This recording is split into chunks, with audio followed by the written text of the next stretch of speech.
In all likelihood, there was no malicious intent behind it at all, but we have to be careful in situations like this. We're talking about a group of people who are already often singled out because they're different, because they come from a different country, because they have different needs.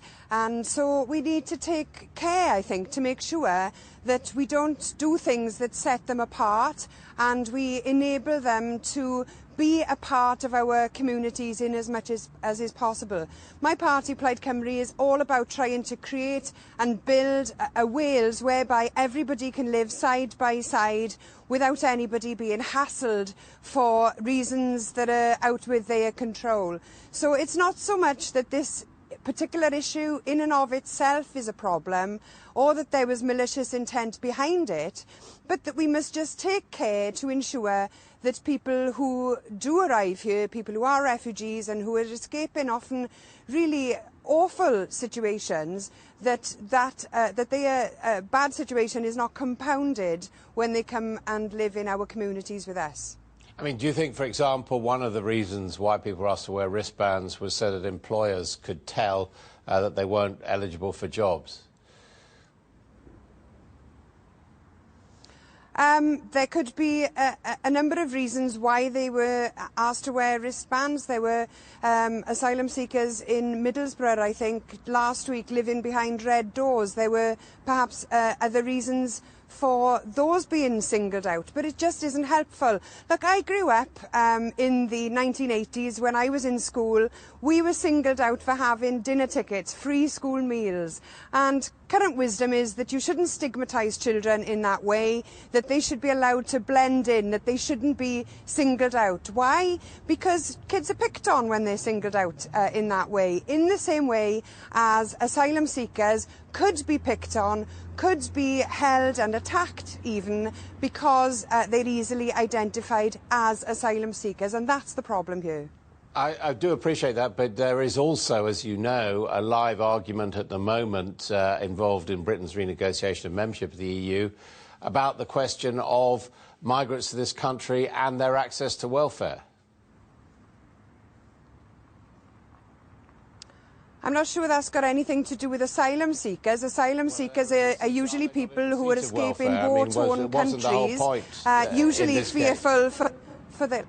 It wasn't the whole point in this case that they're entitled to food, and therefore that amounts to welfare. I'm not saying it's a good idea, but I'm just saying that it's a more complicated issue, isn't it, than just saying these people shouldn't be singled out. They have, by definition, been singled out by their status. But my argument to you is that you've raised the issue of the EU and the debate about whether people are entitled to welfare benefits if they move between member states in the EU, and I'm saying that's a completely different argument to whether or not asylum seekers should be wearing identifiable wristbands. No, it's about whether or not people need to be distinguished within community, given the public concerns about the level of migration and indeed asylum seeking. Well, because of those levels of concern and because of what can arise out of those levels of concern, people can be harassed, there can be and there has been an increase in racially motivated crimes, for example. That's all the more reason why people shouldn't be singled out. Surely we want to create communities and a society whereby people can live together, and when people are forced to leave their homeland and live in another country, then they should have an easy ride of it, and they shouldn't be put in a situation where they can be singled out for harassment and potential attack. And do you feel that photo ID cards are a satisfactory resolution to this? Because that's what I understand the contractors are going to issue. Well, if it's a case of being able to show some sort of identification in order to receive an entitlement for food or something like that, then that can be done through the use of some sort of ID card. But some sort of permanent feature that people are forced to display in public to single them out as a particular vulnerable group potentially, then that's what I object to, and I think many other people do as well. OK, some people might say the problems in society of people who want to stigmatise people or interfere with their lives, not necessarily with the wearing of wristbands.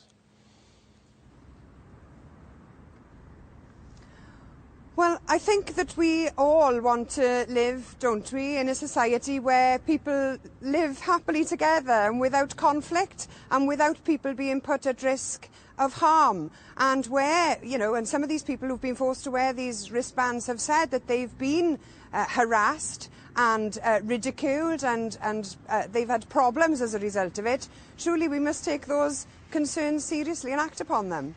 Anyway, the company have said now that they're going to withdraw them, so they obviously accept it as a problem too. Yeah, well, thank you.